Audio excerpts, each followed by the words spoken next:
दोस्तों, महाराष्ट्र चुनाव के बाद से लगातार चुनावी प्रक्रिया पर विपक्ष ने सवाल उठाए, जिसको लेकर चुनाव आयोग की तरफ से बुनियादी तौर पर कुछ नहीं कहा गया, मोटे तौर पर कुछ नहीं कहा गया। कांग्रेस पार्टी लगातार सवाल उठाती रही। प्रतिनिधि मंडल बाकायदा चुनाव आयोग से मिलकर शिकायतें भी दे चुका, लेकिन चुनाव आयोग ने इस पूरे के पूरे मामले पर कुछ नहीं कहा। लेकिन अब आखिरकार सोशल मीडिया में लगातार सवाल उठने के बाद और मेन स्ट्रीम मीडिया में लगातार उंगली उठने के बाद चुनाव आयोग को बोलना ही पड़ा। जी हाँ दोस्तों, मुख्य चुनाव आयुक्त राजीव कुमार अब खुद सामने आए हैं और तैयार हुए हैं तमाम शिकायतों को और उन शिकायतों से निपटाने के लिए भी। दोस्तों, कांग्रेस पार्टी का शुरुआत से ही ये आरोप रहा है कि चुनाव आयोग का रवैया बहुत ज्यादा ढीला रहता है। चुनाव के दौरान भी, चुनाव के बाद भी अगर कोई शिकायतें लेकर जाओ तो या तो उन शिकायतों को एड्रेस नहीं किया जाता है या फिर बस उनको रख लिया जाता है, उस पर कोई भी एक्शन नहीं होता। लेकिन अब जब महाराष्ट्र चुनाव के बाद से एक जबरदस्त तरीके से शिकायतों की बौछार हुई, चुनाव आयोग को लपेटे में लिया गया विपक्ष के द्वारा। विपक्ष ने न केवल मशीन पर सवाल उठाए बल्कि पूरी की पूरी चुनाव प्रक्रिया पर ही सवाल उठाए। तो आखिरकार अब मुख्य चुनाव आयुक्त सामने खुद आए हैं और मुख्य चुनाव आयुक्त भी सामने आए हैं और मुख्य चुनाव आयोग भी सामने आया है। दोस्तों, मीडिया सोर्स के मुताबिक एक तारीख दी गई है कांग्रेस पार्टी को 3 दिसंबर की। जी हाँ, 30 दिसंबर। ये बताया गया है कि इस पूरे के पूरे मसले पर अब चुनाव आयोग खुद तैयार है सुनने के लिए। जो भी शिकायतें कांग्रेस पार्टी की हैं, ये देखिए दोस्तों, 3 दिसंबर को बैठक के लिए बुलाया गया है चुनाव आयोग ने कांग्रेस पार्टी को। और क्योंकि कांग्रेस ने हाल ही में महाराष्ट्र के मुद्दे को लेकर अलग अलग शिकायतें की थी, कांग्रेस पार्टी का ये आरोप था कि चुनाव के दौरान ही हमने चुनाव आयोग से शिकायत की थी कि हमारे वोटर्स हटा दिए गए हैं, महाविकास अघाड़ी के वोटर्स हटा दिए गए हैं, इंडिया गठबंधन के वोटर्स हटा दिए गए, खास तौर पर उन इलाकों में जहां एक मुश्त वोट पड़ना था इंडिया गठबंधन का, तो वोटर लिस्ट से नाम हटा दिए गए। बहुत से लोगों की कई जगह वोटिंग स्लो कर दी गई और इसके बाद मशीन को लेकर तो बहुत सारी शिकायतें हैं। साथ में दोस्तों, वोटिंग परसेंटेज को लेकर भी बहुत सारी शिकायतें हैं और इसे लेकर राजीव कुमार पर एस वाई कुरैशी, जो कि पूर्व मुख्य चुनाव आयुक्त थे, उन्होंने भी सवाल खड़े कर दिए हैं कि ये कैसे हो जाता है कि वोटिंग खत्म हो जाती है, उसके बाद अचानक से वोटिंग प्रतिशत बढ़ जाता है, 1.5 दिन बाद, 2 दिन बाद। इस पर भी चुनाव आयोग बोला है। दोस्तों, इसे लेकर कांग्रेस ने दरअसल शुक्रवार को चुनाव आयोग के साथ मुलाकात भी की थी और चर्चा में भी इस बात पर चर्चा होनी थी कि आखिर डाटा इतना अपडेट क्यों लगाता है और अचानक से जब डेटा अपडेट होता है तो 10-10 लाख वोट कैसे बढ़ जाते हैं। और पार्टी ने जानने की कोशिश की थी तब भी कि आखिर सभी ऑनलाइन प्रोसेस होने के बावजूद भी दिक्कत कहां आ रही है।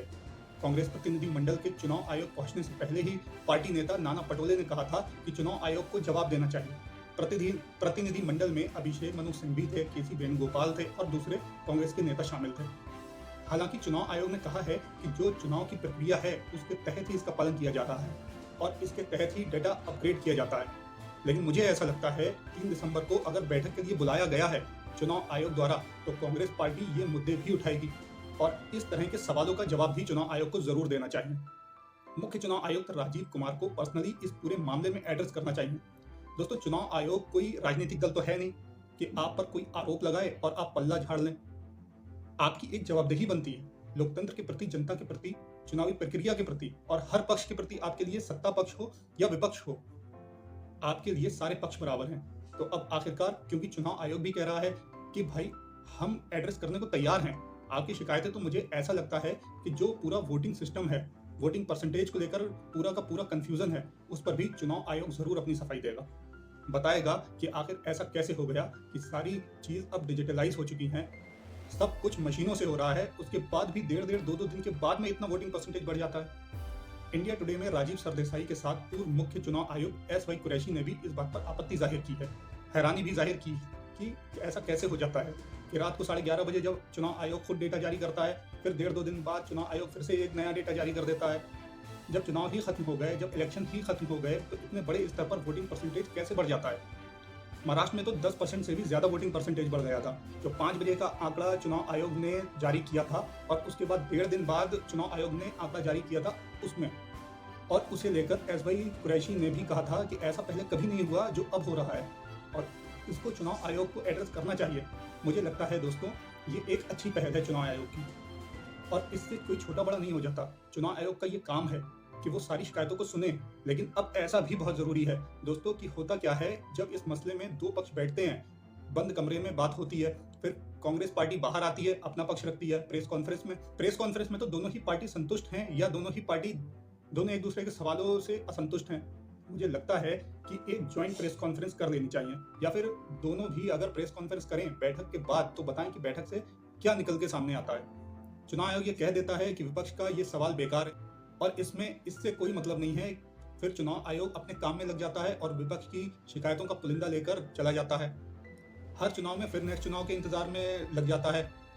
तो ये सब बंद होना चाहिए, क्योंकि हो क्या रहा है, हर चुनाव में अगर चुनाव आयोग पर सवाल खड़े हो रहे हैं तो ये चुनावी प्रक्रिया के लिए भी ठीक नहीं है। लोगों के दिमाग में अगर ये बात बैठ गई कि चुनाव प्रक्रिया में गड़बड़ झाला है, किसी का भी वोट काटा जा सकता है, किसी का भी लिस्ट से नाम हटाया जा सकता है या मशीन में कोई गड़बड़ी की जा सकती है, तो ये हमारे लिए बहुत खराब है। लोकतंत्र की जननी के लिए, मदर ऑफ डेमोक्रेसी के लिए बहुत खराब है। तो ये अच्छी बात है दोस्तों कि चुनाव आयोग की तरफ से कम शिकायतों को एड्रेस तो किया गया। कम से कम एक तारीख तो दी गई। अब 3 दिसंबर को देखा जाएगा क्या निकल कर आता है। 3 दिसंबर एक महत्वपूर्ण वक्त होगा और ये भी देखना होगा कि केवल कांग्रेस पार्टी यहाँ जाती है या फिर दूसरे दल भी जाते हैं, क्योंकि अब तो शरद पवार भी सवाल उठा रहे हैं पूरे के पूरे महाराष्ट्र इलेक्शन पर। और अखिलेश यादव तो शुरुआत से ही कहते चले आ रहे हैं कि मशीन से चुनाव जीतकर मशीन को हटाएंगे। तो क्या उनकी तरफ से भी कोई प्रतिनिधिमंडल जाएगा? क्या यहाँ पर कोई इंडिया गठबंधन जैसा कोई स्वरूप दिखाई देगा, या फिर कांग्रेस पार्टी अपनी शिकायतें लेकर अकेले ही जाएगी?